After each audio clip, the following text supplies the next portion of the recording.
This is a Reader's Digest version containing many of the interesting parts of the Flat Earth theory. For those who have already started seeing things with new eyes, it will be mostly a recap, but there could be a few new angles you haven't looked at. For the rest of you who are new to this, the first question is invariably, is this a joke? Because it's a joke, right? And that's where we start, because it's one of our two basic childhood facts. 1 + 1 = 2, and the Earth is a globe. We're taught this before almost everything else, and that right there should give you a clue on how serious this secret is. But for those who have forgotten their history, here's the modified Men in Black version. For the first 4,000 years of our civilization, we believed that the Earth was a flattish disk surrounded by a solid dome barrier called the firmament. All of the 5 major religions had their own version of this, and the churches enforced the belief. Then, around 1514, a man named Copernicus created a new model of the world. He stated that if the Earth was spinning around 1,100 miles an hour and circling the Sun at 60,000 miles an hour, the world was then round. And while the math more or less worked, there was a problem. It was 1500, and the technology to prove such a theory wasn't there. The first balloon to carry people wasn't invented until 1760. Sailboats were the only travel over water, and the fastest thing on land was a horse. But the new worldview was promoted and took hold. The religions adapted to handle the new reality, and life moved on. More importantly, the globe model was quickly introduced into the education systems.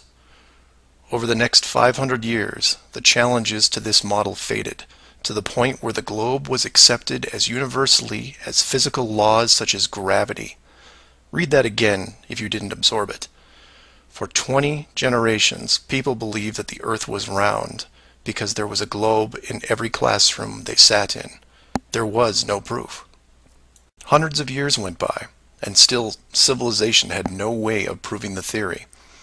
Planes were invented around 1900, but until 1957, nothing could go high enough to give a true perspective of where we lived. And that's when everything got strange. The United States and Russia both sent up rockets high enough to take decent pictures, and what they saw scared them a great deal. How do we know they were extremely concerned about the sky? Because the US and Russia immediately started firing nuclear weapons straight up, and they kept firing for the next 4 years. A few things to keep in mind here. First, this was now 1958. Nuclear weapons were very expensive and hard to come by. These also weren't those nominal yield 20 kiloton toys we used on Hiroshima. This was high kiloton to low megaton, and we couldn't get them up fast enough. And the strangeness continued in other places. In 1959, only a year into the atmosphere bombardment, 10 nations, including the United States, made Antarctica off-limits to any colonization. A treaty was put in place and to this day remains intact. Over 50 nations now have signed off on this treaty. Do you know any treaty that has lasted that long between all industrialized nations? Moreover, do you know any piece of real estate in the world that is owned by no one? You would think at the very least one of the large oil companies would use their huge financial resources to explore this region, and yet they don't even petition the idea. The short version of the discovery is this. By 1958, the military had discovered the very solid upper and outer edges of our world, and had to create a way to put up "Do Not Enter" signs without looking obvious. It was tricky, but if there is one thing I have learned about the authority, it's that nothing is left to chance. Most of the work had already been done for them, so their job was primarily in the details. The sky part of the dome was much higher than commercial air traffic, so the only thing they had to worry about there was the space program, which is immediately militarized. The outer border had the natural benefit of not only an extensive ocean, but a scaling decrease in temperature and a steady increase in iceberg frequency to discourage ships, all leading to a permanently frozen landmass that could not be used for any form of agriculture. This ocean and ice layout had worked well for thousands of years because the technology of the current civilization didn't evolve quickly. Sailors avoided cold weather seas whenever possible, and oxygen levels get low enough to harm people, even on high mountains. The brilliance of the design comes in the simple fact that human males are corrupted by power. Corruption so total, in fact, that they would rather hide the world itself rather than risk their power on it. You could theorize that kings and popes were told of the world a long time ago. Maybe an ancient scroll or book. Perhaps an interdimensional being told the tale of what the world looked like. But this was all but dismissed, because even the most powerful leaders of the day couldn't reach the borders. And if they couldn't, what chance did the general public have? It's one thing to be told of the giant impenetrable dome, but it's a whole different animal when you finally stand right next to it. Then the tough decisions have to be made. Do we keep the secret? And how far are we willing to go to keep the status quo? Once they decided to keep the secret, no expense was spared. The rapid progression of rocketry science had to be addressed quickly, and so the moon missions were created. Matt from the NASA channel was right in his thinking that you needed the moon mission event to stage a picture of the Earth from deep orbit, and that couldn't be more true. Establishing NASA as the frontrunner of space exploration also diverted people who would have otherwise created their own space companies for profit. The best engineers, technicians, and pilots were recruited to the NASA space program. Once there, they were compartmentalized on a need-to-know basis. The astronauts know of the deception and are sworn to secrecy under the penalty of whatever motivates them. Private space programs are discouraged, sabotaged, or absorbed into the NASA fold. Private sector spacecraft are just not going to be allowed for several reasons. The most obvious is the collision with the dome itself. The telemetry data from such a mission would show an impact failure at a certain altitude, and if repeated, would raise questions NASA just isn't prepared to answer. There are three perpetual questions about our world that can't be eliminated, but avoided at all costs. These are the questions you should ask yourself and others if this protective layer is going to be lifted. I'd like to preface this with a thank you to Max Malone, a conspiracy hardcore who has a knack for boiling down debates to a single paragraph whenever possible. It was he who said, after over 50 years and thousands of hours of space travel footage, both by NASA and other countries, there is no exterior shot where the astronaut completes the simple act of panning the camera 180 degrees, let alone a full 360-degree sweep. This has never happened on any moon mission, exterior space station, nothing, ever. Statistics will tell you that this would have already happened by accident years ago, but it hasn't, and it won't. This is because of the rule they cannot break, the same rule that applies to television set shows that never show the fourth wall. Why? Because there is no fourth wall. Number 2. When you search online for pictures of the Earth from space, 95% of what you will see is a collection of artificial composite shots. In 2000, when I did this search, there was exactly one picture by NASA showing the bottom part of Africa and Antarctica. Now that picture is hidden within hundreds of simulated images. There are HD cameras everywhere, and no one is taking a shot of the Earth, because you can't get enough altitude to do it. Number 3. The commercial air travel routes for the southern hemisphere are wrong. This is an easy thing you can check out in 60 seconds. Take a map reading of the distance between anywhere near Australia and anywhere in South America. It's a straight shot across the South Pacific. Now find your favorite travel site and try to get there non-stop. See what happens. The routes start turning ridiculous. I used to business travel for years, and I've never seen anything like it. It's the one thing in the general public world they can't hide, the actual distance between these two places. On a round world, the flight is easy, just a straight shot across an ocean. But on a flat world, it becomes the greatest distance between 2 points. There are no shortcuts, so they distract you with multiple connections and layovers. It's only blind luck that the United States was in the northern hemisphere. Otherwise, the increased traffic would have raised eyebrows by now. I know, I know. It's madness. It's lunacy.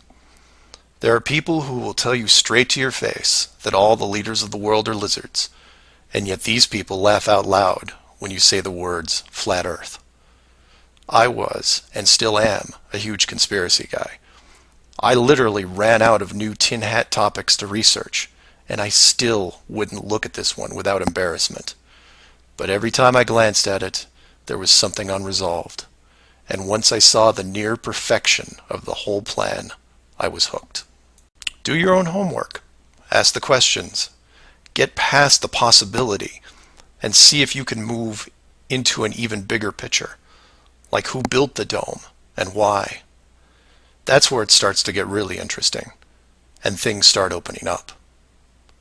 I know I said years ago that the greater good was something that should be preserved, that JFK, Pearl Harbor, and 9/11 were inevitable. I still believe it, and I understand the decisions. The globe illusion, however, has run its course over the last 500 years. It's time to start again. If that means we end up getting the attention of who or what created this place and force the reset of the world, is that such a bad thing? I put some links in the description that you might want to check out, like the current map projections used by the USGS, the United Nations logo, the Flat Earth Society, high-altitude nuclear tests, the Antarctica Treaty, among others. I'm not allowing ratings or comments on this video for several reasons.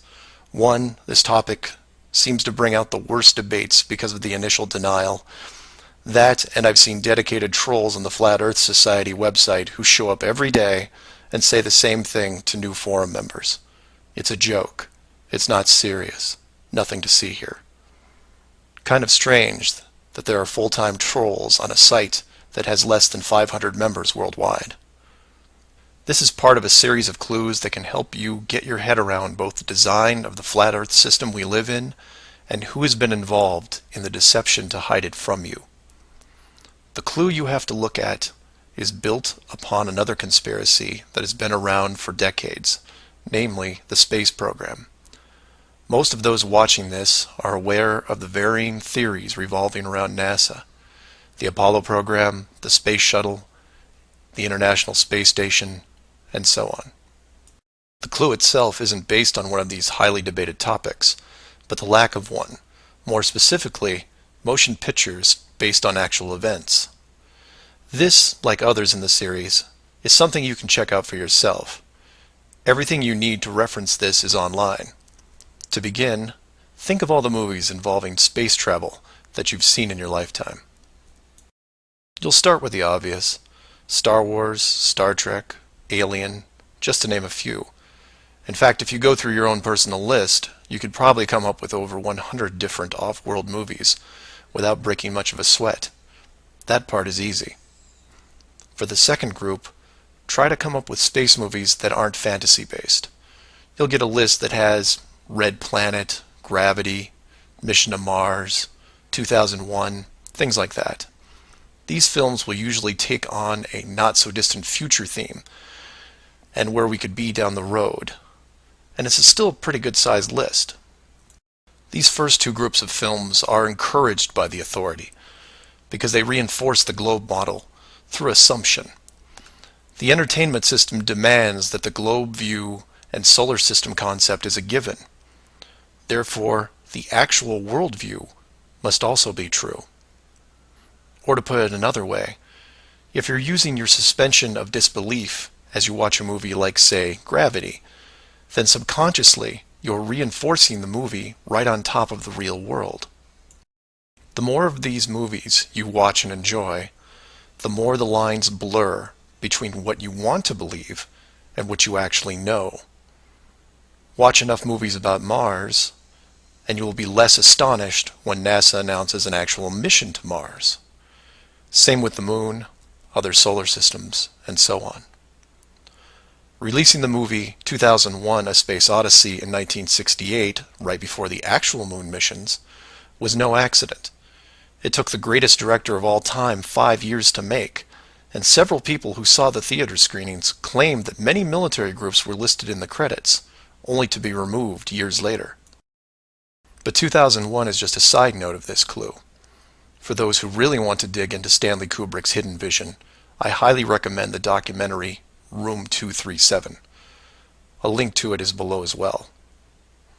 Now you are aware of the first two groups of space films. There are those that contain generous amounts of fantasy, and those who try to paint our near future. These two groups are easy to find. The third group is a challenge, and again, that's where things get interesting. The moon missions concluded in 1972, and even though it's still considered the greatest achievement by mankind, no fact-based movies were made regarding it until The Right Stuff was released in 1983. Now you might say that it had only been 11 years, and maybe it was tough to get the rights, and so on. But that's not what made the film interesting. The movie ran extremely long for 1983, coming in at 3 hours and 12 minutes. It was an exhaustive look at the astronaut selection process, the competition, and the training facility itself. But when the credits rolled 3 hours later, chronologically, they had only gotten to the low Earth orbit missions. Just for fun, Google The Right Stuff movie and see how many spacecraft you can find. It won 4 Academy Awards and did a great job at the box office, but the Apollo missions were never touched. The only other major motion picture that involved the actual moon program was Apollo 13 in 1995, a full 12 years later. Apollo 13 only covered a single moon orbit and no landing or close-up reference to the previous missions below them. And after 1995, that was it. Nothing. Hollywood is known for leaving no stone unturned, with reboots and sequels to nearly everything. Yet in almost 60 years, there has never been a single moon mission movie based on actual events. Hundreds of science fiction films reference in it. Everything from Superman to the Transformers. But literally nothing that covers the moon's surface. 6 complete moon missions involving multiple vehicles, moon buggies, playing golf, and no one wants to touch it. Now, to be fair, there was a TV miniseries in 1998 covering the subject. It was produced by Tom Hanks, who got involved after starring in Apollo 13. There has been no professional production of any kind since then. Again, just for fun, Google From Earth to the Moon TV series and see what you find. The why is easy, and the clue revealed. If Hollywood makes a movie about the moon landings, and it's indistinguishable from the real thing, then how do you know which is real?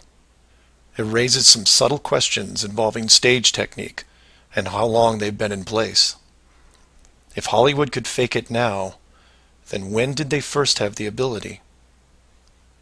There is one other movie which stands out, and I mention it because I can't believe it ever got made, is Capricorn 1.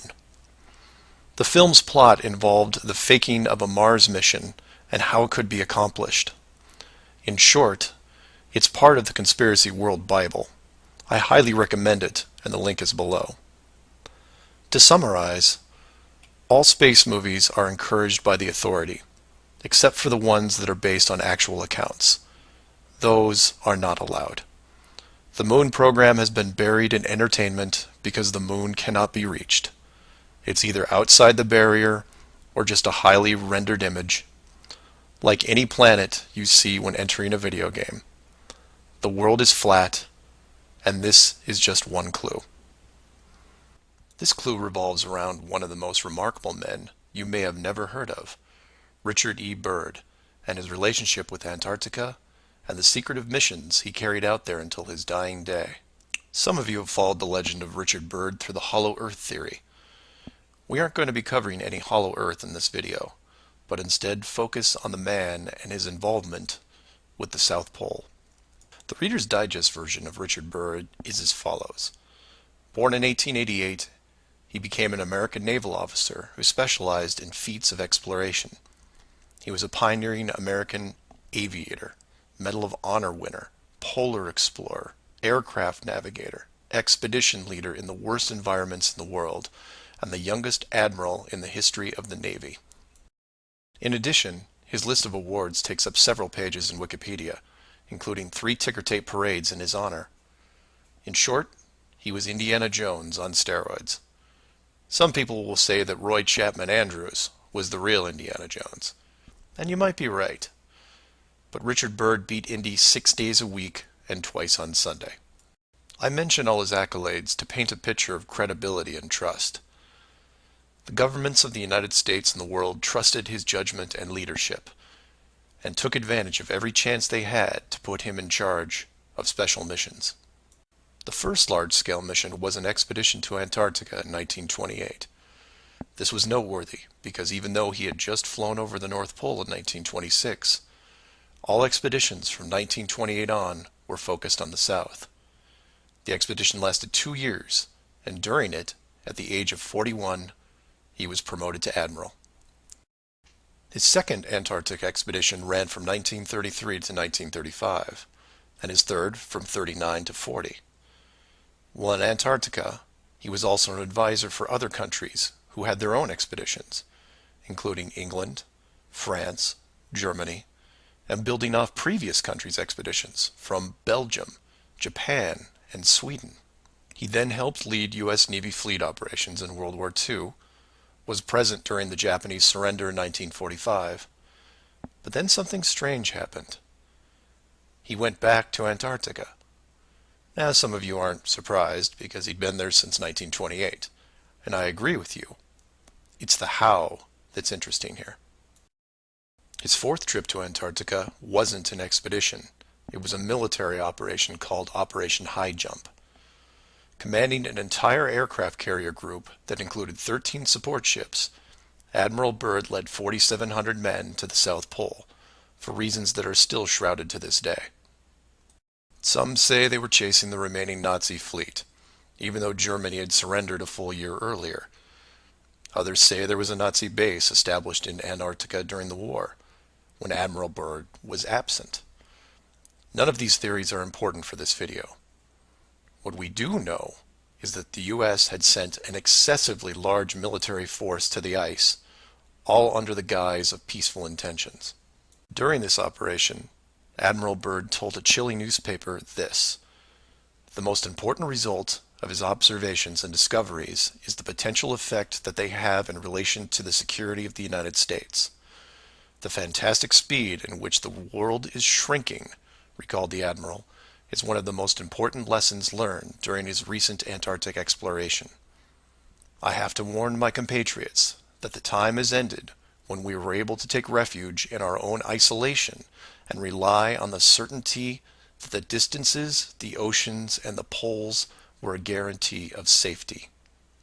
After the operation, Admiral Byrd toured the States and gave interviews, the most interesting of which is a national television show in 1954 called The Longines Chronoscope. A horrible name, but a decent show. I've added a segment of it at the end of this video and linked it in the description. During this television interview, he first spoke of an area beyond the South Pole as large as the United States, which no one had set foot on yet.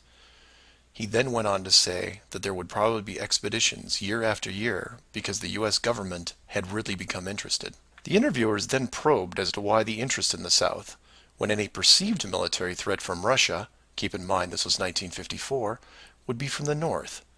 He went on to say that it was the most valuable and important place in the world for science. It involved the future of the nation, an untouched reservoir of untapped resources, including coal, oil, minerals, and uranium.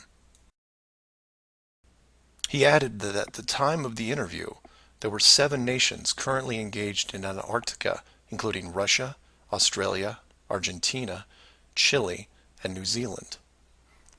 During the interview, the Admiral talked about planning the next military mission to Antarctica. It was called Operation Deep Freeze and ran from 1955 to 1956. The mission was completed, and he supposedly returned home.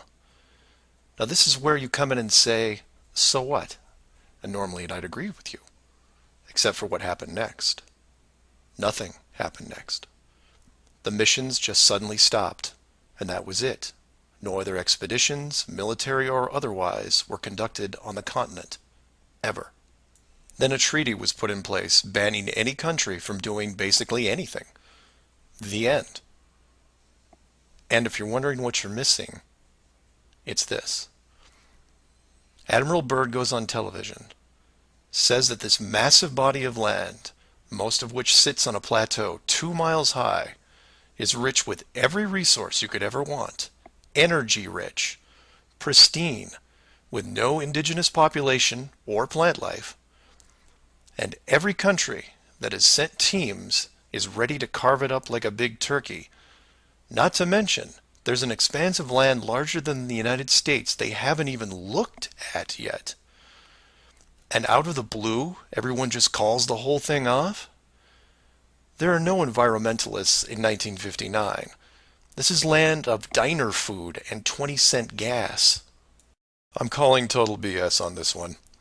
The dollar value of the initial resources find would have fueled armies of greedy companies. So what happened? They found the edge, that's what. And the last thing they were going to do was let unsupervised companies near it, regardless of the money. Even if it was hundreds of miles away, you couldn't allow resource corporations even into a safe area, and then years down the road as they expanded, tell them, oh, sorry, you can't go beyond this point. When the companies would ask why, what would you tell them? And now the interior of Antarctica is off limits, with no revisions until the year 2041. You can take tours of the outer islands, but there is a hidden line enforced by the military that you will not be able to cross, because the interior is actually the exterior edge. It's there, it's hidden, and it's protected. The Earth you live on is flat. So do some of your own research and ask questions. Please feel free to email me at msargent23@comcast.net or 303-494-6631. Our very distinguished guest for this evening is Admiral Richard E. Byrd. The North Pole used to be a no-man's land, but these are the days when, by buying a ticket on a commercial airliner, you can fly across the North Pole and drink a cocktail at the same time. You know, only 70 or more years ago, about 35 years ago, our guest tonight found out whether there was any land north of the North American continent. He made that first discovery flight, and I must say that Admiral Byrd, our guest tonight, is not only our greatest living explorer, but he's been an inspiration to countless Americans. Admiral Byrd, you've been to both the North Pole and the South Pole. Is there any unexplored land left on this Earth that might appeal to adventurous young Americans? Yes, there is. And not up around the North Pole, because it's getting crowded up there now, because they find out it's really usable, not only to live in, but militarily. But strangely enough, there's left in the world today an area as big as the United States that's never been seen by a human being. And that's beyond the pole on the other side of the South Pole from Middle America. And I think it's quite astonishing that there should be an area as big as that unexplored. That's a tremendous So challenge. there's a lot of adventure left down at the bottom of the world. Admiral, an expedition to which I believe you're the advisor is now en route. What is that expedition doing? Well, that's the icebreaker Atka, and it's a reconnaissance expedition. It's going down to the South Pole area to make certain observations and to look for some bases. They will be back in April, and they will report back, and upon the information we get from that undertaking, we will base the bigger expedition that's to follow. Is that very definitely planned, or is that... That is being planned right now. So I'm willing to say to you that there will be a number of expeditions that will follow, I think, year after year, at the bottom of the world, because the government has really become interested. Well, Admiral Byrd, I can understand, I think everybody can, the interest in the North Pole because it's so near our greatest challenger, Soviet Russia. But why this interest in the bottom of the world? Nobody living down there, is there? No, it's pretty cold. There's only one permanent resident, that's the emperor penguin. The little ones live further north. I tell you one reason they're interested. It's by far the most valuable, important place left in the world for science. That's why the scientific groups all over the nation are really interested. But more important than that, it has to do with the future of the nation, those to come after us, or even during your lifetime, because it happens to be an untouched reservoir of natural resources. And, you know, as the world shrinks with an ever-increasing acceleration, far-flung places, once useless, like we thought the North Pole was, and no man's land, become very useful. The bottom of the world will be important, not only to us, but to our allies. I was going to ask you, does it have military importance? It has some, and as the world shrinks, it will continue to shrink with an ever-increasing acceleration, thus bringing these places closer. And in the future, I can see a time when it will be very, very important strategically. Well, has the development of air power increased the strategic importance of places like the very much Parma Peninsula, we'll say? Very much so. Even now, if anything happened and we lost the Panama Canal, we would have to control the islands just north of Antarctica, which are part of Antarctica.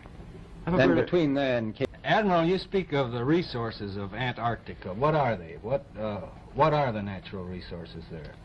Well, we've found enough of coal within 180 miles of the South Pole in a great ridge of mountains. It's not covered with snow, enough to supply the whole world for quite a while. Well, that's the coal. Now, there's evidence of many other minerals. We are pretty sure there's oil. Now, that coal shows the bottom of the world. Now, by far the coldest spot in the world. Where that coal is gets 100 below zero in the winter. Well, it was once tropical. So we think there's oil there, and there's evidence, probably uranium there. Is it any secret? Is there uranium there? That would be the only thing that would be practical to actually go after, I suppose. Everything else would be economically unfeasible, wouldn't it? Well, as we recklessly expend our resources, the time will come when we'll have to go after that stuff down there. Well, you know, I avoided what you said about uranium. I'm not sure about that. I don't want to have the world fighting over the Antarctic. And Robert, is there a competition among other nations to try to get information about Antarctica and possibly to secure some of these resources? Well, yes. There are now 7 nations very much interested. Russia is interested tremendously. That I'm sure of. Australia has an expedition down there. The Argentine, the Chile, New Zealand, Britain, and so on. Now, you can understand those people down there being interested because they live down there, the New Zealanders, the Argentinians, the Chileans, and Australians. And so we don't do much about claiming anything. Admiral, you make this sound a little crowded. Are there that many expeditions now there or en route there? Well, you know, as I said, it's the most peaceful place in the world, but I don't think it will be for long because of this intense interest on the part of other nations and this nation. This clue looks into the USGS, otherwise known as the mapmakers of the world, and a few surprising things that they and others have in common with the flat Earth idea. All the reference links are provided in the description below, and I encourage you to check them out. For those of you outside the United States, USGS stands for United States Geological Survey, a scientific branch of the U.S. government. Formed in 1879, and with the help of the ever-expanding American Empire, they quickly became the premier map makers of the known world. Currently, they have around 9,000 employees and an annual budget of over $1 billion a year. They also have extensive science departments covering biology, geography, geology, hydrology, and many programs tied to them. Their motto since the 1990s has been "Science for a Changing World," and I'm going to show you how true that really is. What does this large, really boring government group have to do with the flat Earth? To understand that, you have to look into their origins, which is in geography.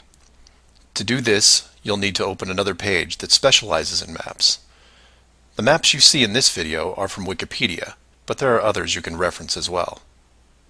The wiki list of map projections isn't much to look at as a whole, although there are a number of interesting takes on the world view. Not only do they have just about every perspective when it comes to the land we live on, but some detailed information on where the map originated, including name type, the origin or creator, and the year the map perspective was proposed. Now some of these will be very familiar, especially the ones that you would see on your classroom wall.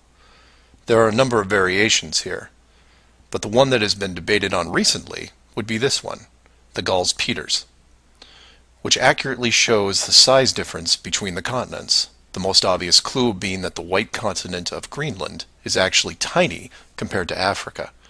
But I digress. If you keep going down through all the different shapes, you'll get into circular maps, but only one of these is a top-down perspective that shows the continents in the center surrounded by an unbroken ring of ice. In Wiki, it's called the azimuthal equidistant. And just to make it easier, I'm going to abbreviate and call it AE for short. Why is this map so interesting? Well, if you're looking at the wiki page, you'll spot a few reasons. The first is that in the notes section of the map, and I quote, "Used by the USGS in the National Atlas of the United States." It also mentions that it is used as the emblem of the United Nations. Of all the maps on this screen, it is the only one that references a group of any kind. And if you keep this page open and navigate over to the Flat Earth section of Wiki, you'll notice towards the bottom of the page a similar map. I've referenced it here, and you can tell quite easily it's identical, but not referenced or linked as the AE model. To make things even more strange, we go back to the USGS model, and you see that it was first proposed 1,000 years ago, and you may think, well, that's a bad link. So you compare it with the person who proposed it, and you get this guy, Al-Biruni. Who was Al-Biruni? Well, he lived around 1,000 years ago and was considered one of the greatest scholars of his era, schooled in multiple sciences. Have you ever heard of him? I hadn't. Maybe it's multiple bad references in Wiki. Well, no, because NASA knows who he is and named this moon crater after him.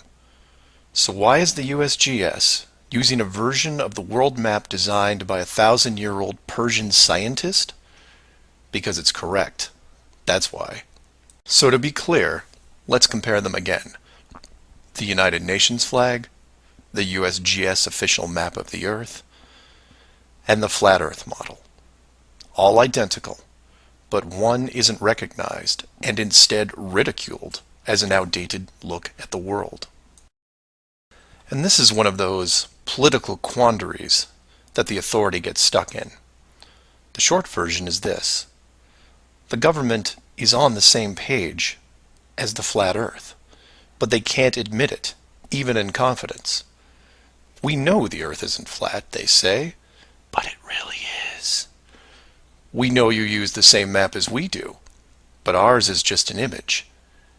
And anyone who says differently is obviously crazy. It makes you wonder how long the USGS has been using that model as an official reference.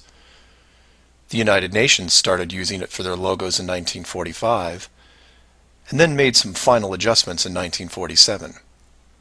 And the UN flag also raises a few questions, like, why isn't Antarctica represented on the map? Is it supposed to be assumed in the outer circle, or perhaps the spiky olive branches on the outside? They don't mention it anywhere online. And this is what I like to focus on. The gaps, the holes in the plot, the unanswered questions. The USGS using the same map as the Flat Earth, but not saying why, not recognizing it, or that you can't link the very same image from the Flat Earth Wiki back to the actual AE definition of the projection. The authority figured out in the 1950s all of the borders of our enclosed world, and have done a great job hiding it over the decades. But the world's a complex place, and there are clues out there just lying around. I think it's time you saw some of them. This clue covers the near-perfect design of the flat Earth model, and will break down some of the logic behind the decisions made. It sounds like a big task, and it is. But to start, let's look at something small, like this little guy. Take an ordinary mouse and put it into a glass cage. It doesn't have to be a mouse. It could be a snake, a lizard, an insect. It makes little difference for this exercise. People identify with mice because they're used to seeing them in lab experiments. Mice also don't have any sinister connotations.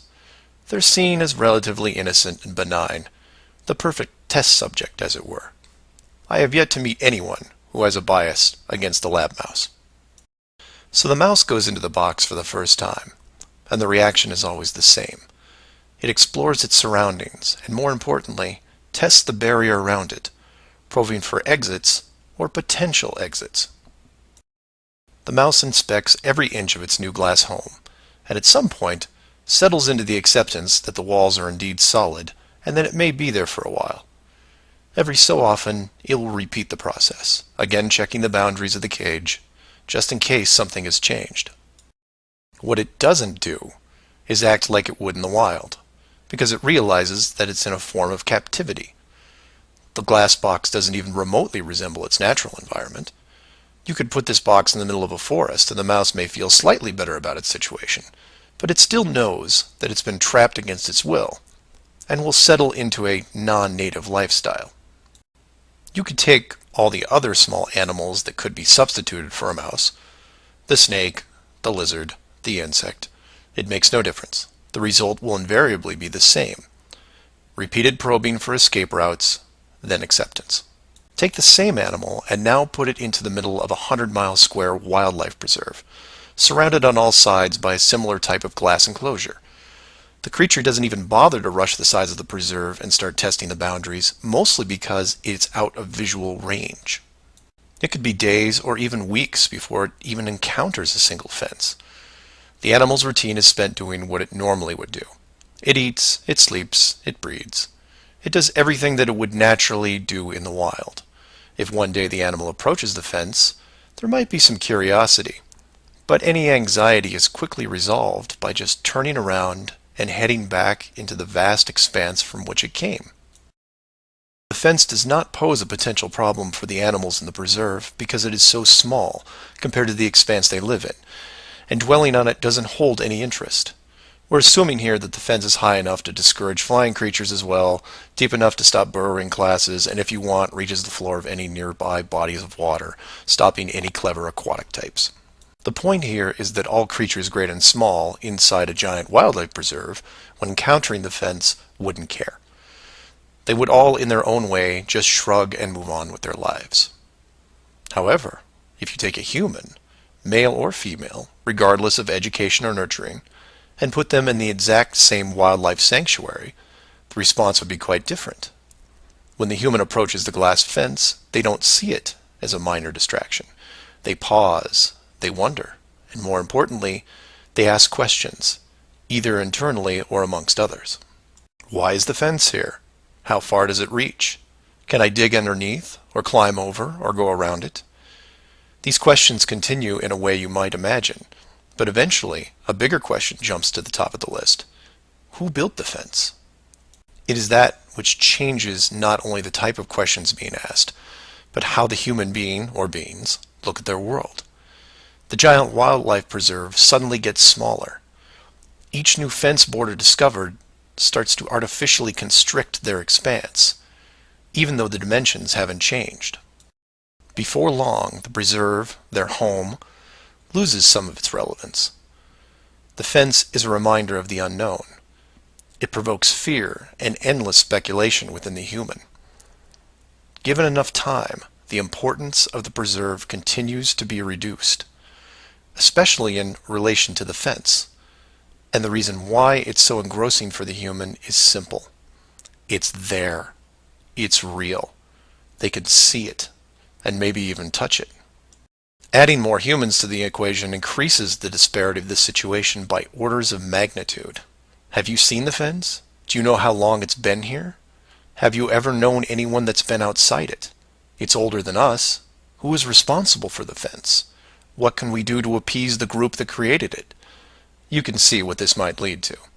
A long-lasting group hysteria would entrench itself within the population, grab hold and never let go. The fence is bigger, older, and wiser than they are. It humbles them, it angers them, and it is forever. It is their proof of a higher power. Maybe not God, but certainly God-like. No civilization, regardless of technology, discipline, or age, would be able to cope with the existence of it. For the human psyche, there are just too many questions that go unanswered. Life would never be able to progress normally.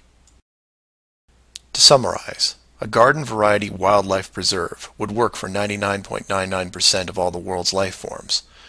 For human beings, however, you would need to make some modifications, or really just one big one.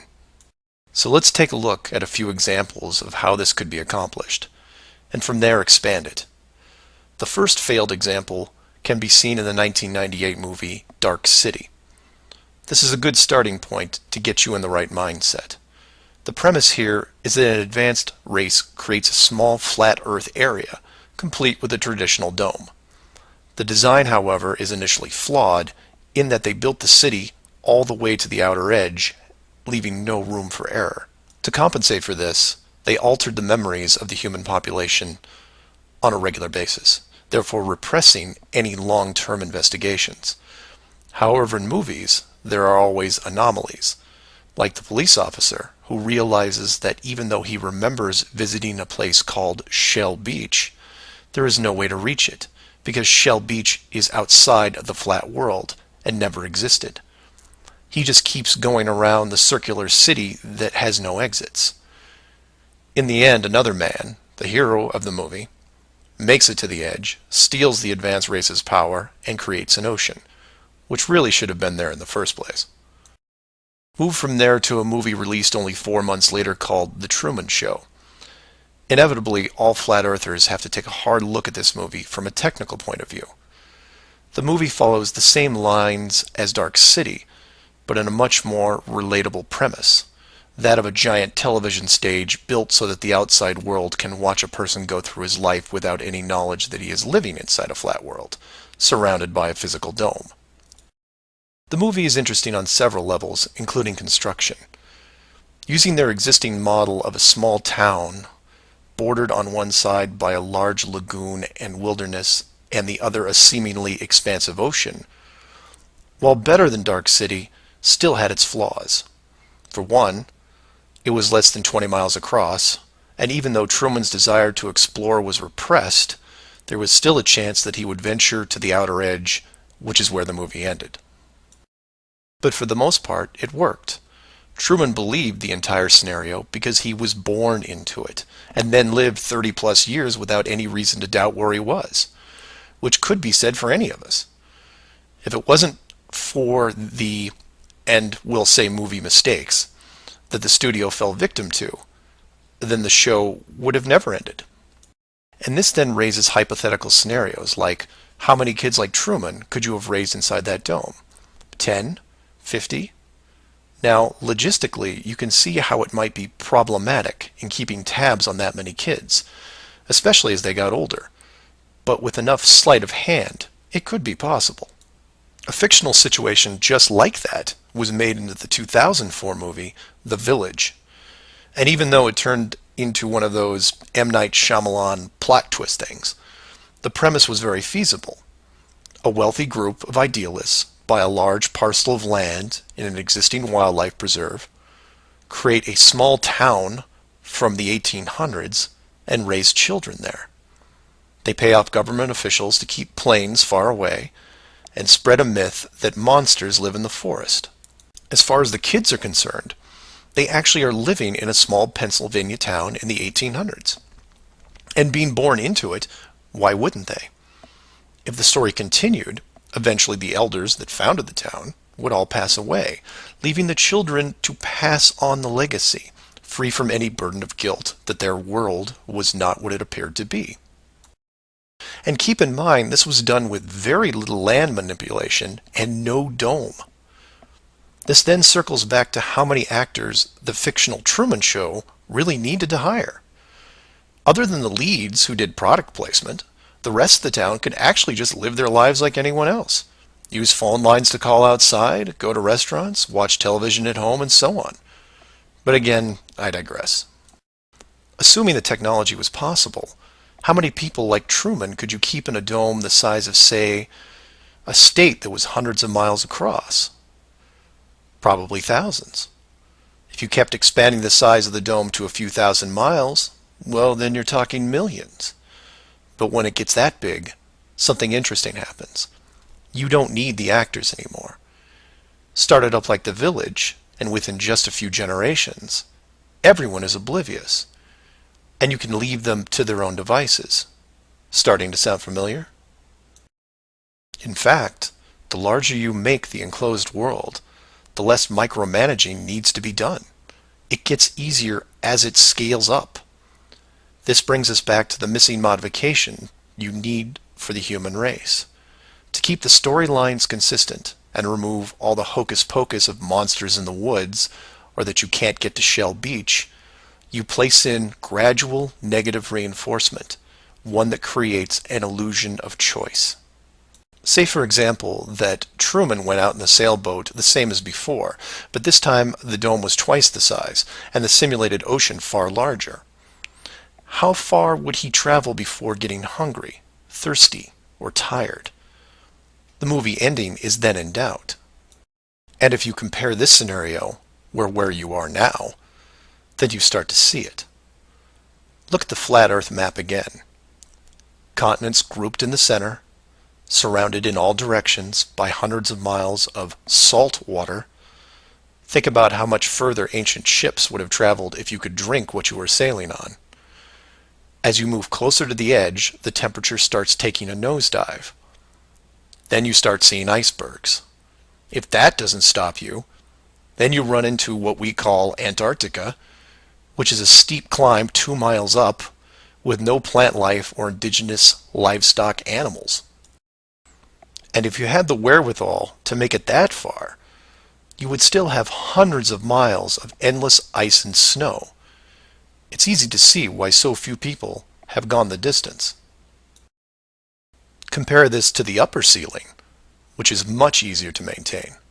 You simply decrease the oxygen rates so that every 1,000 feet up it gets more difficult to breathe.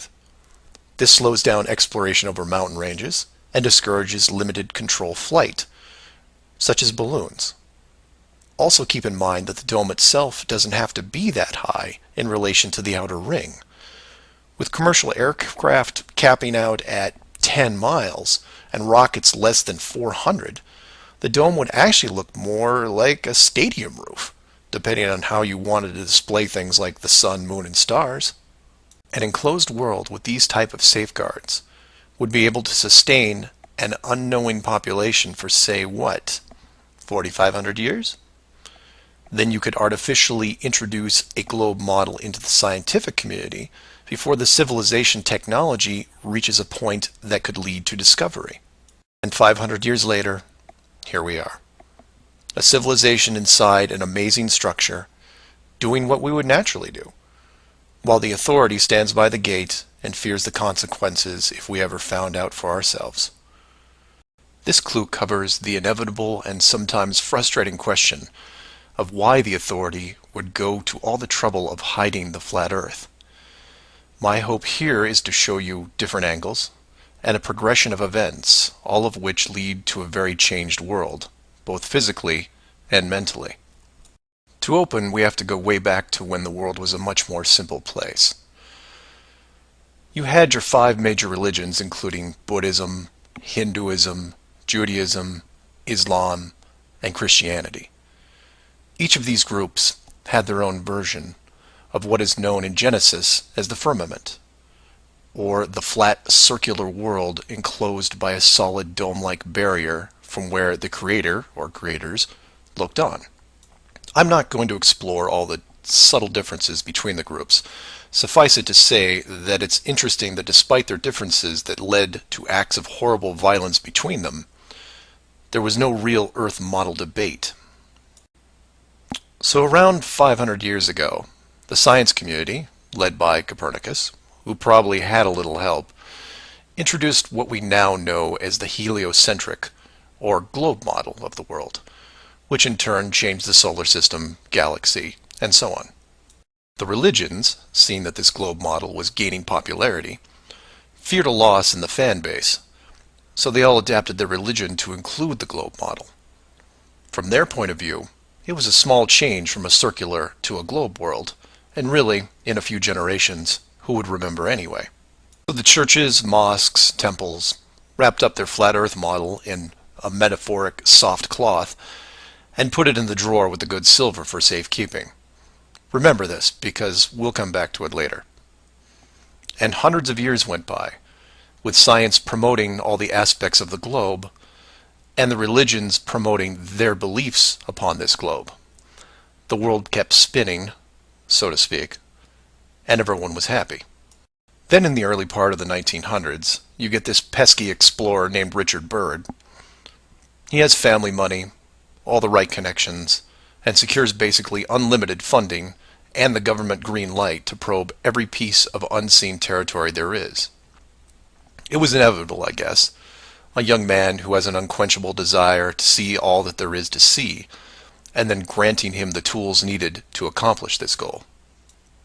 He pulls a Truman and gets lucky, crossing the vast salt ocean, avoiding the icebergs, arriving at the frozen coastline, and he keeps going. He was never going to stop. One day, after crossing hundreds of miles of high-altitude ice and snow, Admiral Byrd sees it, a barrier. And to him, it's just a barrier, not the barrier. He is but a tiny speck in front of it. It stretches out on both sides as far as he can see, and straight up so far that he can't discover the beginning of the arc. The great explorer now has a new challenge, finding the shape of this thing. It's much like a blind man describing the elephant. Until you feel out the whole thing, what do you really know? If you look at the AE, or Flat Earth Overhead Map, you see the problem. To even determine the scope of the outer wall, you have to circle it. It would have taken months, if not years. You could use a series of ships going in opposite directions, or planes, but there are refueling stations that need to be built, and so on. His task was challenging to say the least. Admiral Byrd kept laying the groundwork of the great discovery until his eventual death in 1957. A year later, the United States and Russia found the upper edge. From there, the math was easy, and moreover, you could actually see the real world. Then, of course, there is the decision, or deception, depending on how you looked at it. The authority made the call to hide the actual shape of where we live, then sealed off the outer edge from prying eyes, and created the space program not only to reinforce the globe model, but to control it.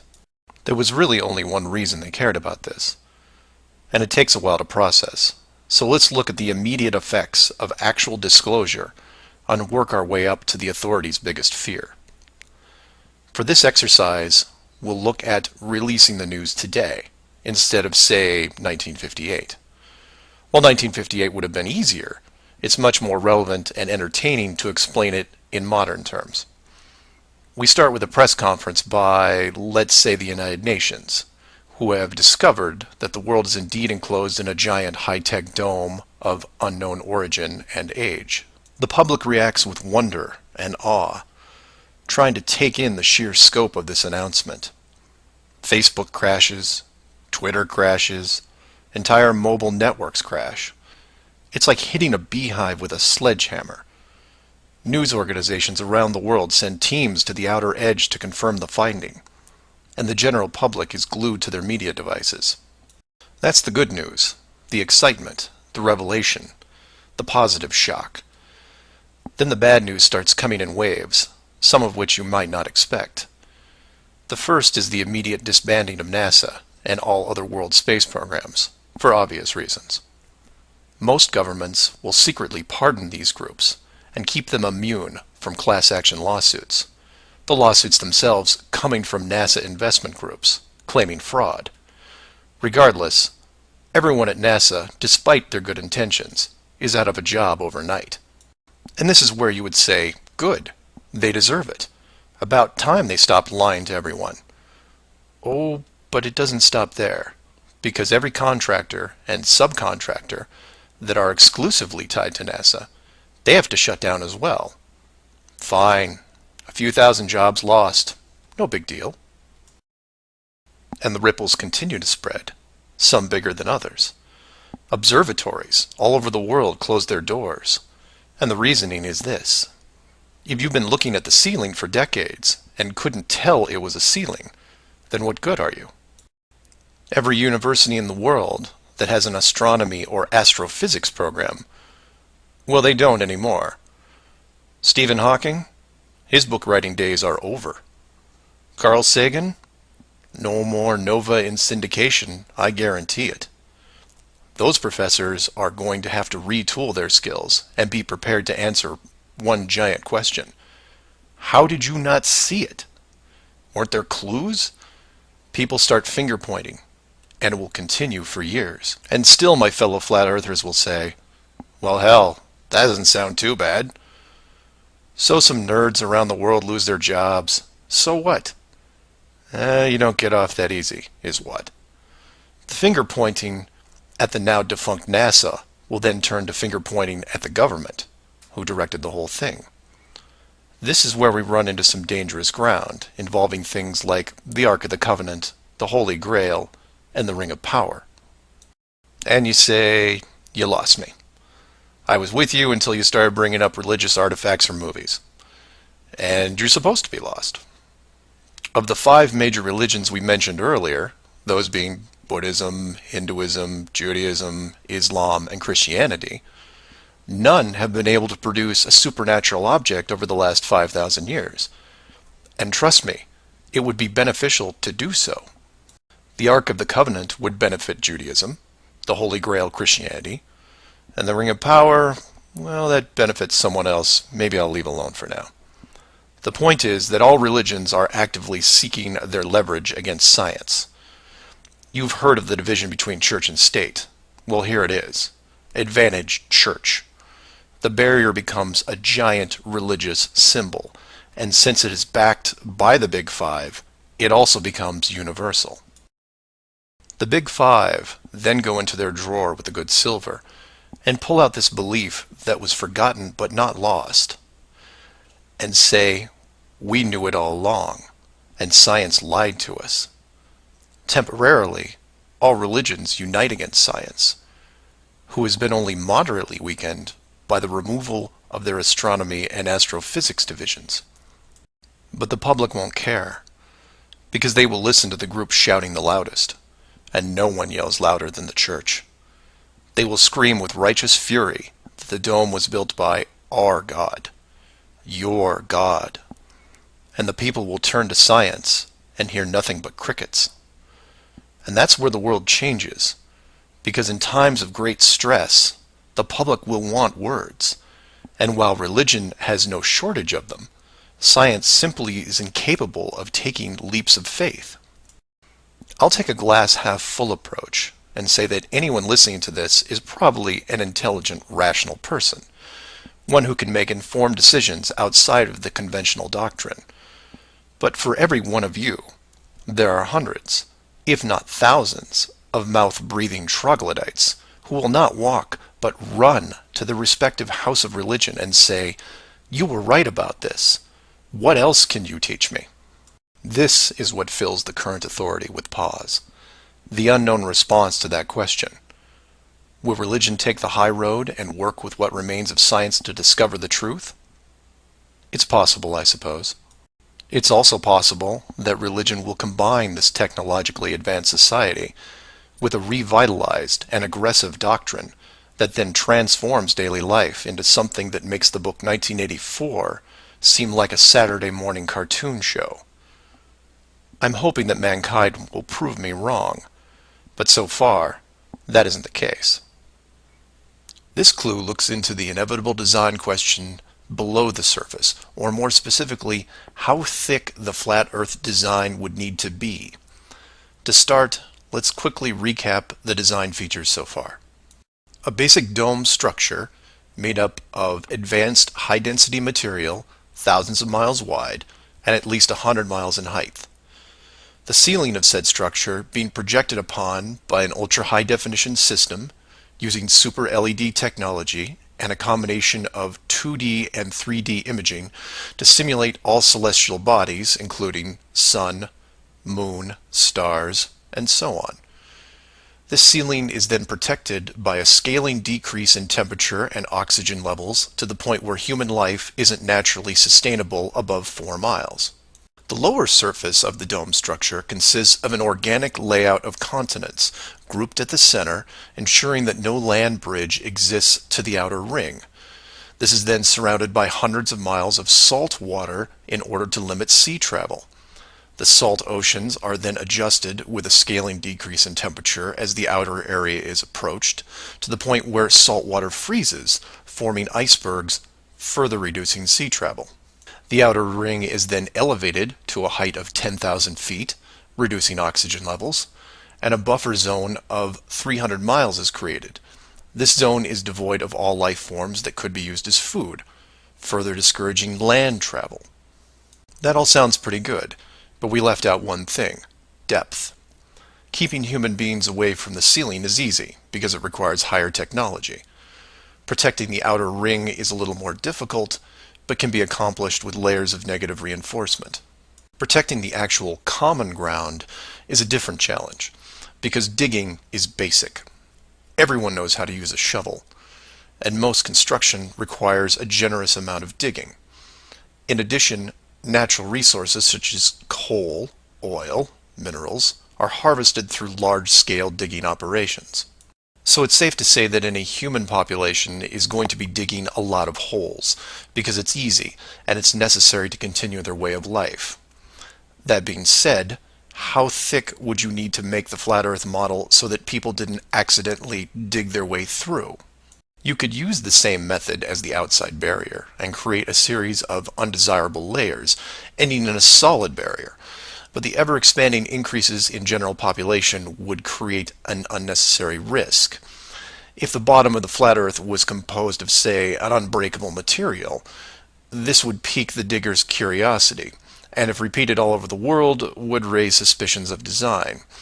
While a solid barrier works at the end of a frozen wasteland where no one is venturing, or allowed, it doesn't do much if it's found in a mining quarry or someone's backyard. For that, you need something that hasn't been used up to this point: a scaling increase in temperature, all the way to an ignition flashpoint and then beyond. Now you will jump in and say, well, of course, we all know that there is molten rock below the surface. We see it in volcanoes and, well, volcanoes.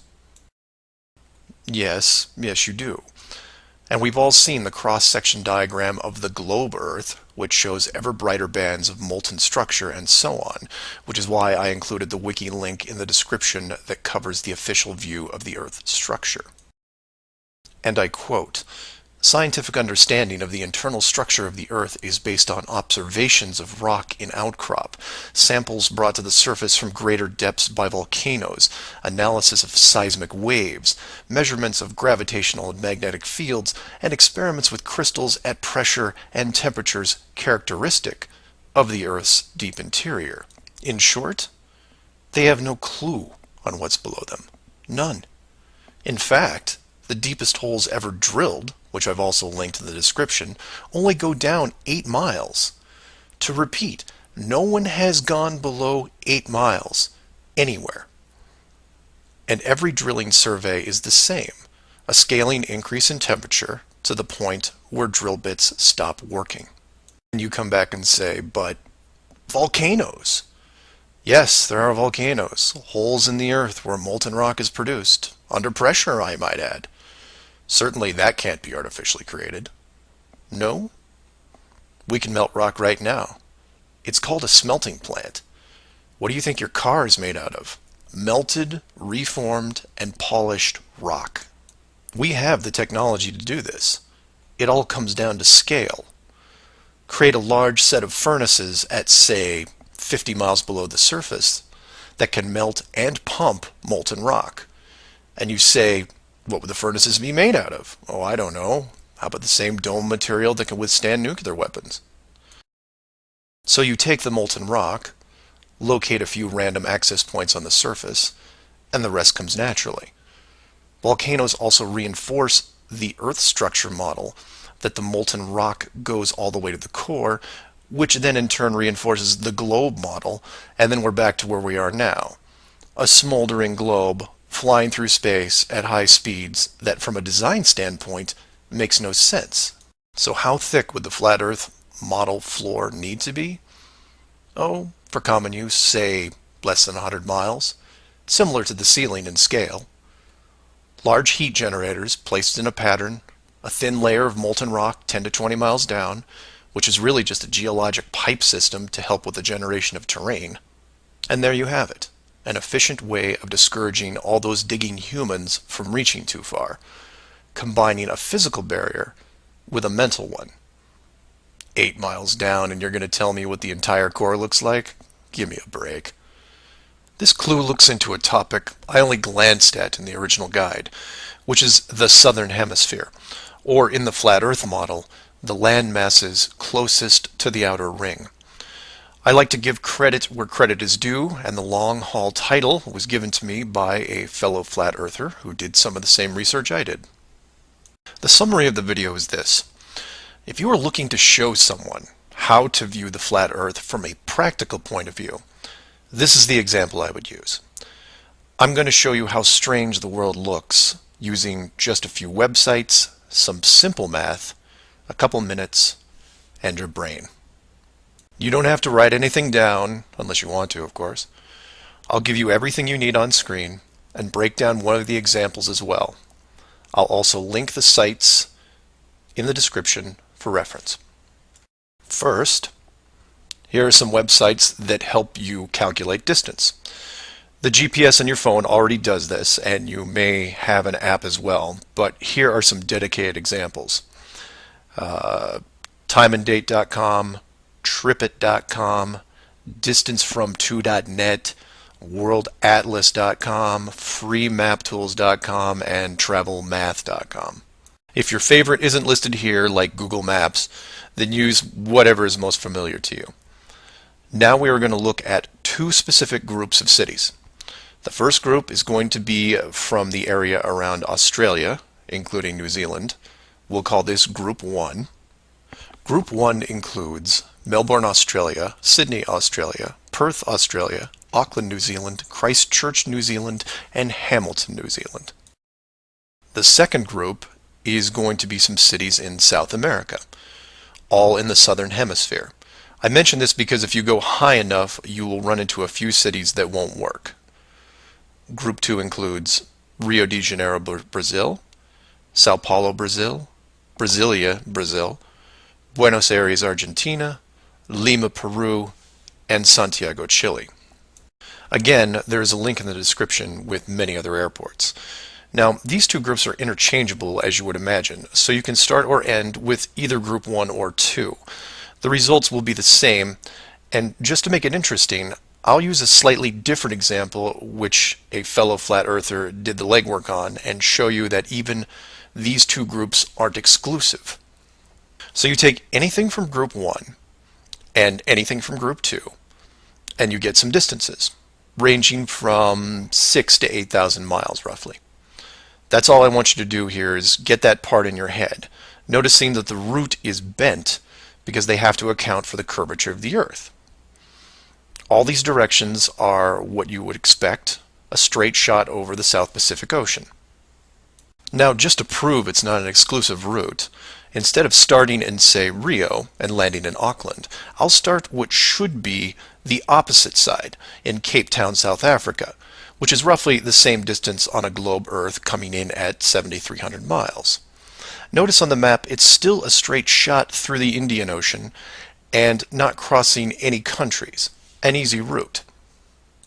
I try to book my flight For this example, we use travel math, but you can use whatever is easiest in your country, like Priceline, Expedia, Travelocity.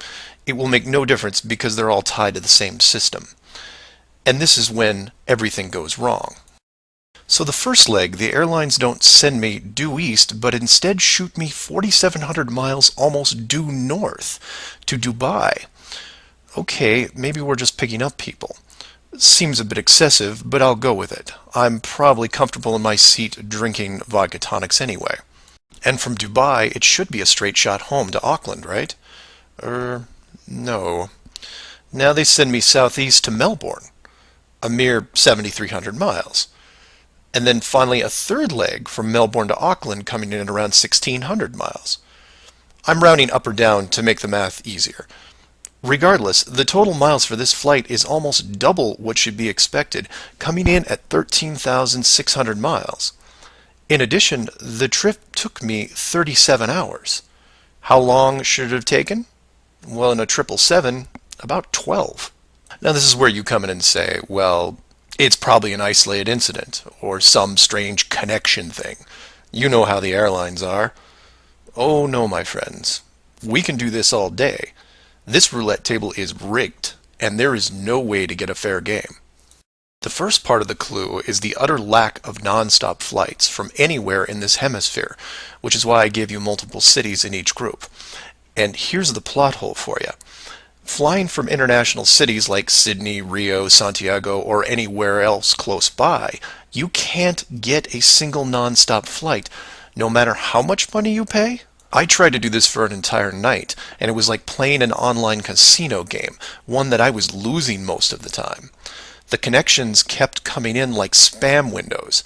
Start in Christchurch, go to Auckland. Start in Auckland, go to Sydney. Start in Sydney, go to Dubai, or Los Angeles, or somewhere else that makes no sense. Some of these connections took the trip over 50 hours to complete. Go ahead, try it yourself. You may find one non-stop. But even then, the strangeness doesn't end there, because the speed is wrong. For reference, I included an optimum cruising speed guide from a commercial pilots forum that lists all the international aircraft used in these routes. A 777, the current state-of-the-art flagship plane, designed for maximum fuel efficiency, has a cruising speed of 640 miles an hour. 7,400 miles comes in at around 12 hours. Try to find this route. It doesn't exist. It can't. The closest I came was a one-connection flight with a 3-hour layover. The total flight time was 20 hours. 20 take away 3 is 17, not 12. And this might work if the plane was doing, say, 430 miles an hour. But it's not. In fact, the slowest cruising speed I found was an older Airbus just around 593. But this is all just numbers, right? It is until you pull up the flat Earth map and look at the farthest 2 points, which just coincidentally are anywhere in Australia and most of South America. Or my example of Lower Africa, which you can see isn't west at all. It's a shell game, and a very good one at that. Keep people guessing with multiple connections and layovers, jumping from city to city. People just sit in their seats, trying to sleep through it. And then it hits you. Well, the pilots would know, right? They fly all day, every day. Certainly, they would have figured it out by now. Some of them would get suspicious, sure. Any decent navigator will be able to work out the speed, fuel consumption, and odd connections. But imagine what they would have to get their head around. First, they would have to ignore the world GPS system that has been leading them to their destinations without error. If you want some interesting side reading, check out the link on the history of the GPS. And I quote, "Developed in 1973 to overcome the limitations of previous navigation systems, integrating ideas from several predecessors, including a number of classified engineering design studies from the 1960s. Oh, and by the way, was created by the Department of Defense, the same people that closed off Antarctica. GPS went fully live in 1995. So if you were a pilot before then, you might have been able to pick up a breadcrumb trail. After that, very difficult. Plus, let's say you did figure out that something was off. Who exactly would you tell? The FAA? You would be looking around and wondering why you were the only one to see it. And then what? You make the leap of faith and see that the entire map system is wrong? Never gonna happen. You might as well just tell them that an alien spacecraft followed your plane around for 2 hours. We know what happens then. Start playing Flight Time Casino for yourself. See what interesting things you can discover. And while you're at it, show it to any pilots that you know. But don't forget to leave the words flat Earth out. Because that's crazy, right? Someone mentioned to me recently that while the dome was a very big concept, it made the world much smaller. Kind of like what Admiral Byrd expressed in an interview all those years ago. This someone also said that it made them sad, which I understood. And while I did what I could to comfort this person, I realized that I could have done more. So this video is for the people who look upon this world with their new eyes and start drifting into a state of melancholy. To preface, this isn't jail, nor are you lab rats. And before I'm done, I hope to show you a version of why. To start, let's look at an old story, one that you may have heard involving another enclosed world, kind of like yours. I say kind of like yours because the finished design that you are sitting in right now took several revisions in just about every aspect, much like any project. You come up with ideas, you see what works and what doesn't, and you improve the process until you come up with something that, while not everyone agrees upon, satisfies the best of all criteria. One of the first dome layouts involved a race of people who were supremely driven by ambition. They didn't have a word for lazy or fear. They absorbed knowledge very quickly, incorporating physics, advanced electronics, engineering, and drove their technology with energy from the enclosed world itself. And when their technology had reached the point where the dome structure was discovered in its entirety, there was no reaction of wonder and awe. They just looked up and squinted at the sky. Eventually, those squints turned into glares. Oh, they had religion to be sure, and it was tied to their daily lives, but to them, this wasn't religion. It was a challenge. Almost like they weren't that impressed. Hard to fathom, right? Seeing that your world had borders, but instead of being afraid, shaking your fist at the sky with arrogance. But that's what they did. So much confidence and might that when they found out where they really were, a new priority was created. At first, they dedicated broadcast channels to calling the dome builders out, demanding answers, and ran them day and night. At the end of each cycle, the words kept repeating, "We know." But arrogance ebbs at patience, and their demands were met with silence, which was taken as blatant dismissal. This fueled their ambition even more. The people withdrew all their efforts from breaching the outer barrier and formed a new plan. If the creators were not going to submit, then they would build a bridge and meet them at the gates. So a building was designed. But to call it a building was to call the pyramids a sand castle. It was the greatest structure ever conceived, at least to them. It was to be over 30 miles wide and hundreds of miles high, enough to reach the dome ceiling itself, where they would meet the builders face to face.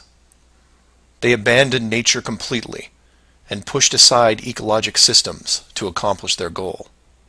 They cannibalized entire mountain ranges, which they used to admire and love, to acquire the raw material for the awesome structure.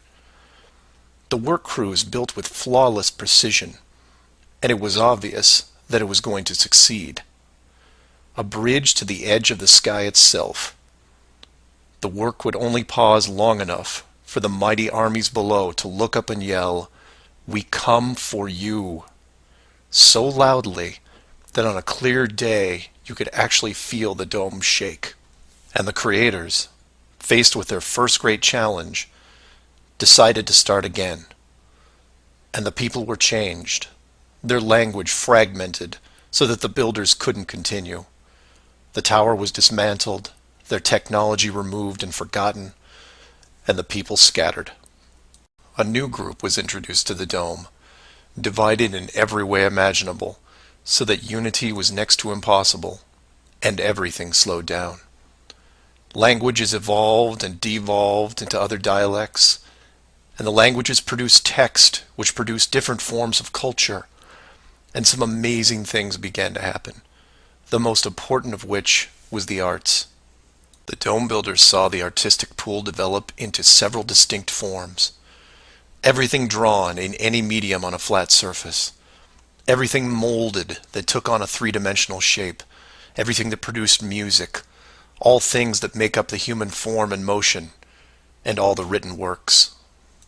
Pictures, sculptures, music, dance, literature, the arts. Driven by passion, it is the very essence of what is good in humanity. Once this was recognized, all dome methods put in place were to cultivate and enhance this process. Land masses were adjusted with geology and temperature to support every kind of terrain, with mountains, rivers, oceans, plains, forests, jungles, deserts, all of it stunning, all of it stimulating the human mind, nourishing it. And the modifications continued, with seemingly endless shades of weather. The sky was overhauled, a moon added, and layers upon layers upon layers of stars, so that one day, when the people were able to see further than their own eyes, there would still be something new to see. And the arts flourished, but there was a cost. The languages and division of cultures had put the population at odds, and wars were raging at regular intervals. The dome builders debated if the price was too high. Plans were drawn up to make more changes, until they noticed that the arts thrived even through the worst of conflicts, producing grace and beauty despite their burning world. It was wonderful and terrible at the same time, and the debate outside the barrier continued to intensify until a majority spoke out and said, "This world is a creative force, and we must see what it leads to. The barrier must be hidden at all costs." So the globe model was put into the population, and both science and religion adapted to it. The arts grabbed onto it like a new drug, the creative minds of the world exploding with new concepts. Their universe was now infinite, and the rules changed. Science then led to science fiction, which opened up everything else. Books, pictures, sculptures, dance, and music, all reaching deep into space, decade after decade of wonderful possibilities, rising above the ashes that were at their feet. And it's not just the artists, it's everyone.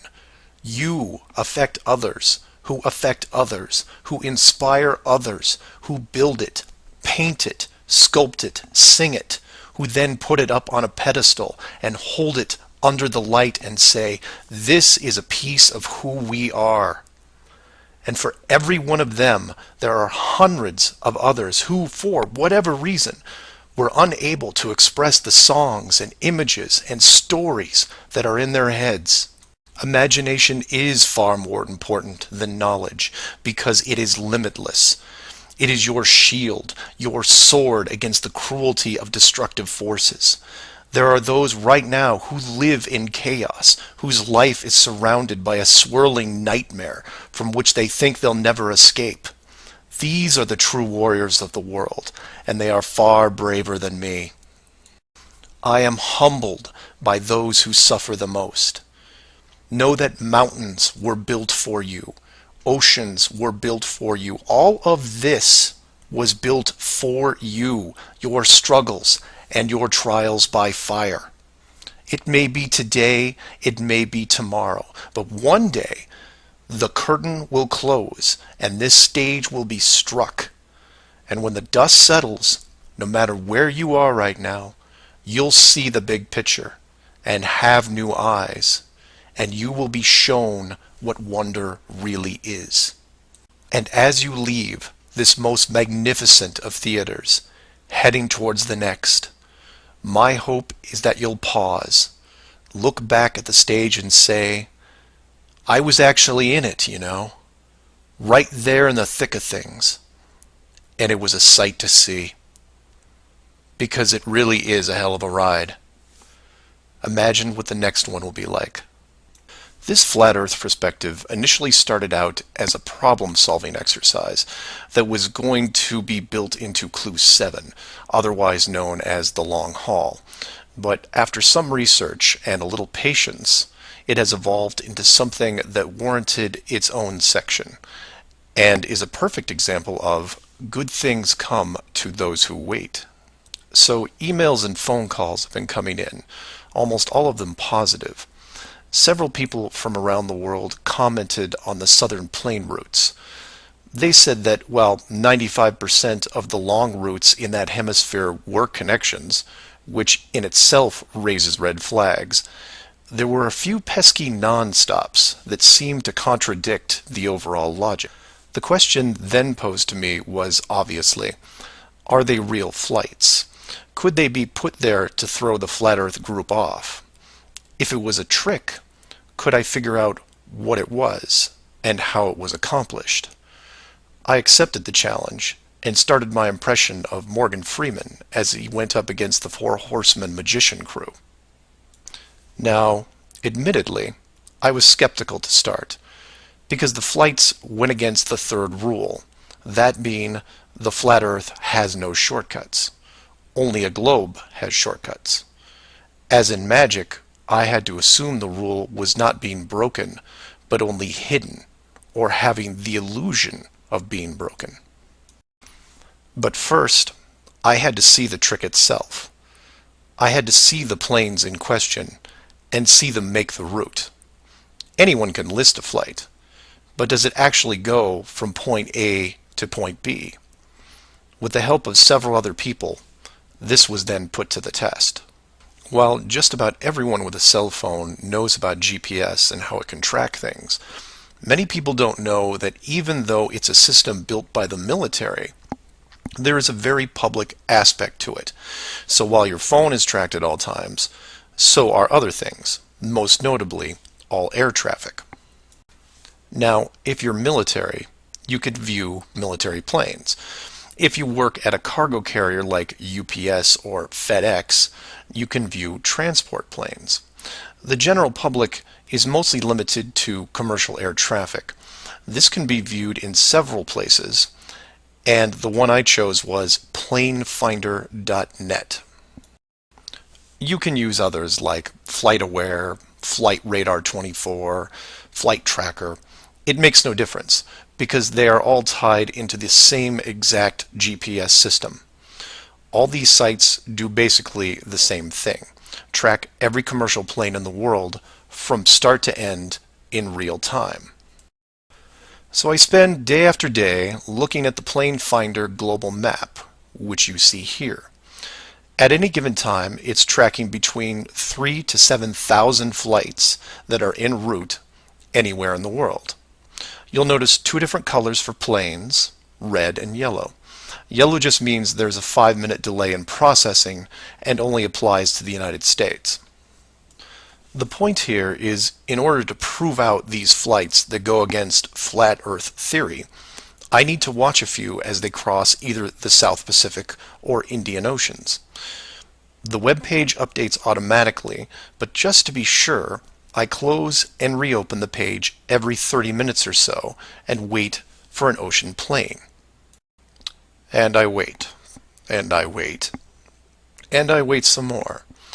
Hours pass, days pass, and no red planes to entertain me. And somewhere in this process of me just staring at these empty oceans, waiting for a plane to cross, something occurs to me.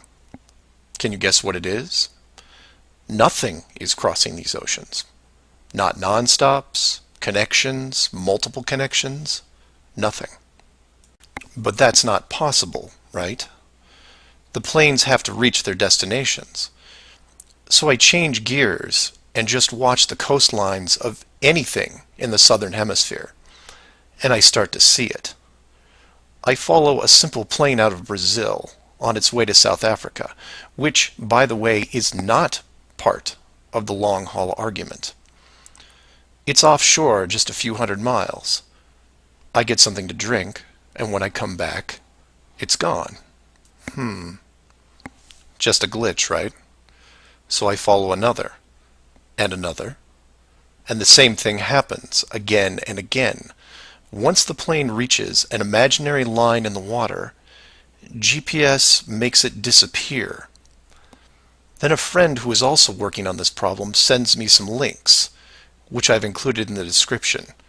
I encourage you to take a look at them. At first, they don't seem like much, just an average flight log showing speed, altitude, locations, things you could expect. Then you scroll down to about 3:30 in the morning, and the location drops away and is replaced by either the word approximate or the word estimated. This then continues for the next 5 hours until, miraculously, 1 hour before landing, the flight log reestablishes itself, and the GPS system shows the plane in real time about to reach its destination. So to be clear to those who may not be seeing everything here, the flights are being dropped off GPS, and their flight data is also turned off and stays off until they are almost on top of their arrival point. And you say, well, that's how GPS works. Well, no, because the northern hemisphere has planes flying all over their oceans. And then you say that maybe it's a localized southern hemisphere thing. And I say, then why are all the flights over or near land perfectly tracked? Furthermore, this is a US-based system, with Americans flying on vacation every single day. You're telling me that those people aren't going to be tracked? In addition, the Vanishing Plane Act is happening to not only the South Pacific and Indian Oceans, which I would expect, but also the South Atlantic, which isn't part of the flat Earth argument. There are a bunch of flights that cross this relatively small ocean between South America and Africa, and every one of the planes is hidden shortly after takeoff. So then you say, what would be the purpose of hiding those shorter routes in the Atlantic? It's because of something I didn't see right away. If you hide one flight, you have to hide them all. Showing the GPS routes in the Atlantic, but leaving out the Pacific and Indian Oceans would raise different questions. So the logic here, despite being very sneaky, is sound. The third rule is that the flat Earth has no shortcuts. If you look at the azimuthal equidistant map again, and look close, you notice that while the South Pacific, South Atlantic, and Indian Oceans make up the lower sections on a globe, they make up the outer ring on a flat model. In that model, there is no shortcut between Australia and South America. If you are creating flight routes, you have only two choices. You take the long way around, clockwise or counterclockwise, and stay on the ocean. Or you cut across the land in the middle. But if you cut across the land, you have to create connections, because on a globe, it wouldn't make sense to fly over the top of the United States to get to South America. Neither of these choices are ideal. So the authority came up with a compromise. Disable GPS and lose the planes for every ocean flight in the southern hemisphere. Then reactivate them once the destination is reached. This is just one of the lengths that they are willing to use to keep you from seeing it. Don't just hide some things, hide everything, so that maybe the topic isn't addressed. And some would come back and say, well, nice going.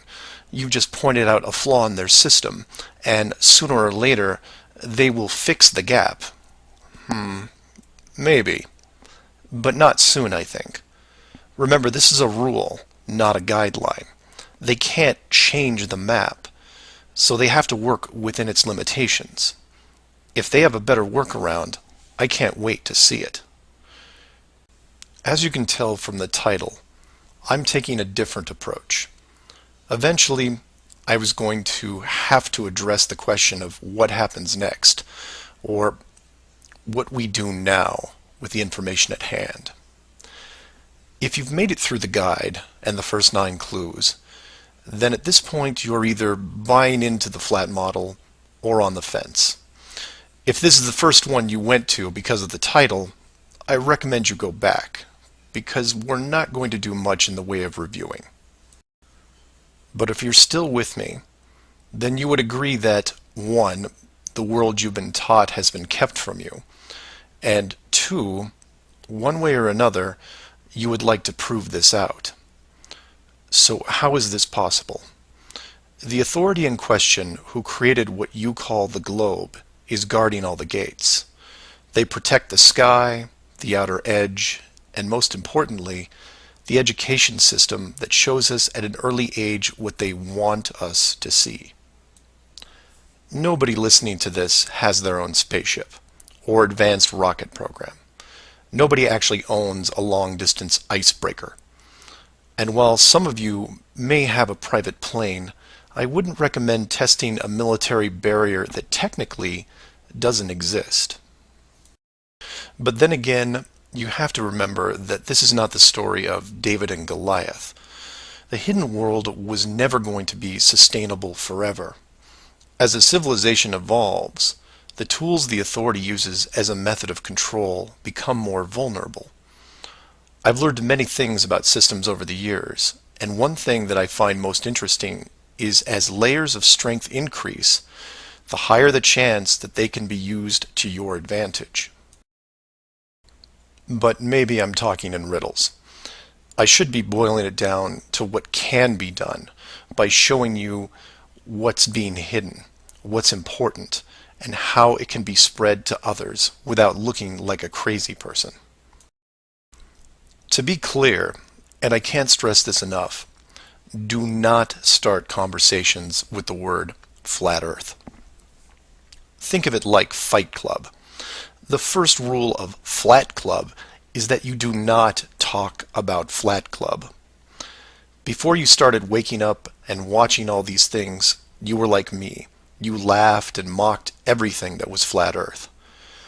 You may have learned faster than others, but the knee-jerk reaction by 99% of the people was created the day they sat down in a classroom and stared at the globe. Look at the videos, not just mine, but others who are putting forward some great arguments, and ask the questions that people can relate to. I'm going to introduce 3 very important questions that you can use, each with a statement that precedes it, and each statement is a motivation for a different group of people. If you don't fall into one of these 3 groups, then I guarantee you know people that do. The first statement is this: you are being hidden. What do I mean by that? Well, this goes back to Clue 7 and Clue 9, which talk about the flights in the Southern Hemisphere. If you are flying a plane over the Southern Hemisphere, your flight is not being tracked. How can this be used to find out the truth? It's simple, it's quick, and it costs no money. No matter what country you live in, send a quick note to your local, state, or federal representative and ask them this question: why are citizens of our country flying over oceans without the safety net of the GPS system? And remind them that GPS stands for global, not partial. Without GPS, anything could happen to your plane and no one knows where you are. And while you're at it, remind them that the GPS system was built by the United States Department of Defense, who never does anything small. The system that is in effect now has what appears to be huge deliberate gaps in the Southern Hemisphere only. Do not mention flat Earth. Just voice your concern about the safety of you, your loved ones, and your fellow citizens. Will they get back to you? Possibly. Will they give you a satisfactory answer? Not a chance, because they will only have what the military gives them. What this will do, however, is create a unique buzz in certain circles that may prove to be useful later. The more politicians or high-ranking officials you contact, the greater the noise. The motivation here, as you can tell, is general public concern. The second statement is this: wealth is being hidden. What do I mean by that? Goes back to Clue 2 and every other mention regarding Antarctica. In 1954, it was announced on national television that the continent was just millions of miles of rich energy resources. And by 1959, it was sealed off like Area 51. How can this be used to find out the truth? By contacting anyone you know in either the petroleum, natural gas, or mineral industry. This means ExxonMobil, British Petroleum, Royal Dutch Shell, Chevron, ConocoPhillips, BHP Billiton, Rio Tinto, Glencore, Anglo American, and there are many others. Find anyone in these companies and make inquiries about their prospects in Antarctica. Send them the link to the Admiral Byrd interview and ask them why, if there are no environmental conflicts regarding oil, gas, or mining, why aren't they allowed to even petition the idea, even when the world's energy resources are dwindling more every day? Put the sound of money in their ear. They may not be able to break through the decades of red tape laid out in front of them, but it will create a buzz from a different side, the motivation of greed, and of pristine resources just begging to be harvested. And finally, to preface the third statement, I need to thank all the people who have sent me stacks and stacks of biblical scripture, asking me to stop dancing around the title of the flat model and call the structure what it really is. And you know, they have a point. I have put myself at a distance because I want to reach people who are outside of religious faith and even outside of general conspiracies. But for all those spiritual groups who have contacted me, I can now, however, say with conviction that this third statement is this: they are hiding God. Despite what labels I put on the flat model structure, the oldest names are from the oldest texts, one of those being called the firmament. If the firmament was indeed discovered in 1956 and it was deliberately hidden, then the ruling authority not only hid the structure, but evidence of the builders. And by builders, I mean creators, and by that, I mean what people define as God. Hiding God could be considered one of the worst ideas of all time. And if you are a person of great or small faith, you have a vested interest in any evidence that would solidify and vindicate your years of dedicated service. If a structure was found that had, for all intents and purposes, the handprint of God on it, then the ruling authority has no right to keep it from you. There are billions of people on this world who have personally dealt with the concept of God and would like to know for sure if these beliefs are well placed. Or, in short, you want to know the meaning of life. It's out there, and it's been hidden from you. Your motivation is clear. Go to your church leaders, your congregation, and tell them science probably found evidence of God in 1956 and decided to keep it a secret. If you know people of religious power, send this up the ladder. Get the word out and see what comes back. Between these three statements and questions, people will talk to people who will talk with others and eventually reach someone who knows.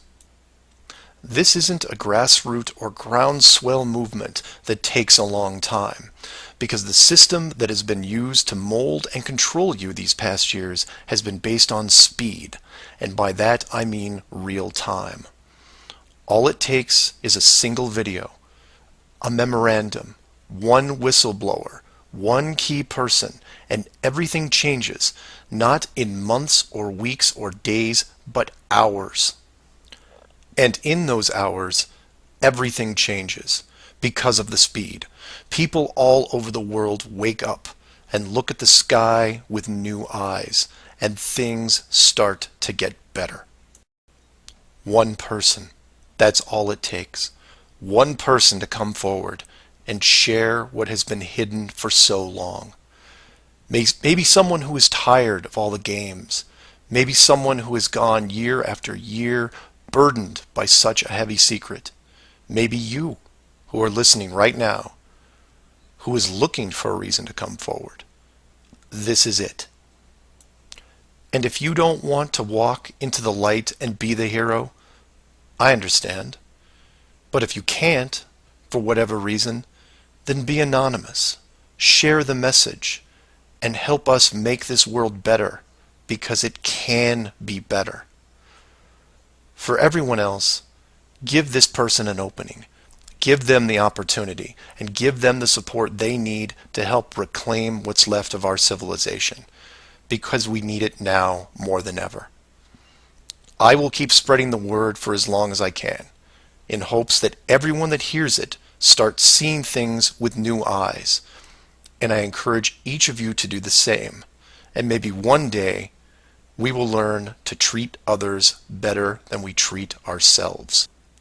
This clue looks into the recent past, or more specifically, an odd but interesting piece of conspiracy lore.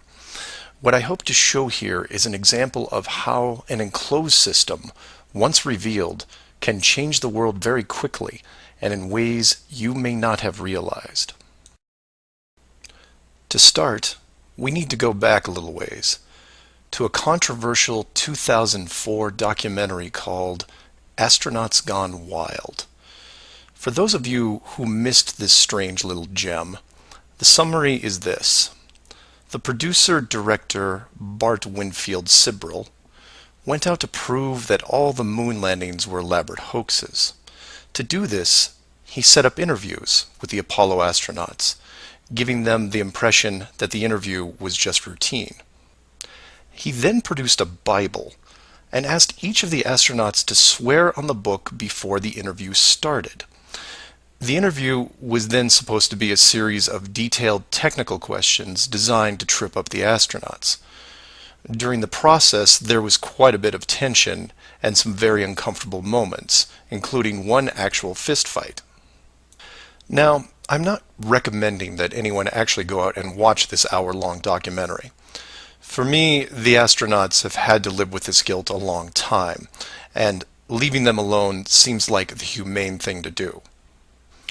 What interested me, and moreover what piqued my interest then, wasn't the unoriginal questions the reporter posed, but how the astronauts reacted to the Bible itself.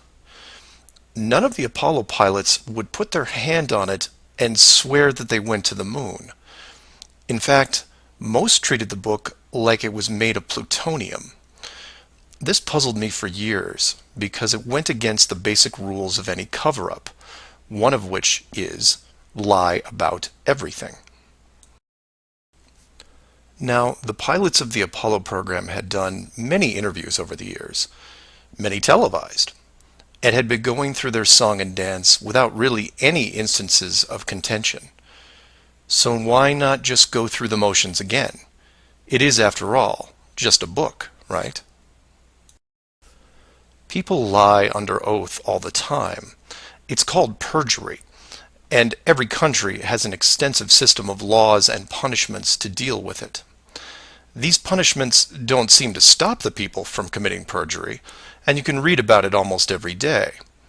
Furthermore, the astronauts were not in court. This was just a room, sometimes their own home. So swearing on the book would, for all intents and purposes, be meaningless. And this sat in the back of my head for years, because it didn't make sense. Why would astronauts, trained by a very large military science program, be afraid of just putting their hand on the book and just tell one more lie. Well, for them, it may have been more than just a book. It may have been a symbol of something much bigger. You see, for you, me, and almost everyone else, a holy book is a symbol of faith because the creator or creators have yet to be revealed. But if you knew that the creators were real, then the book becomes something much more tangible, more relevant, more sobering. Or more to the point, the Apollo astronauts would have been let in on the enclosed system during their tenure with NASA, and over the decades, this system created certain truths for these men, one of which is, someone could be watching.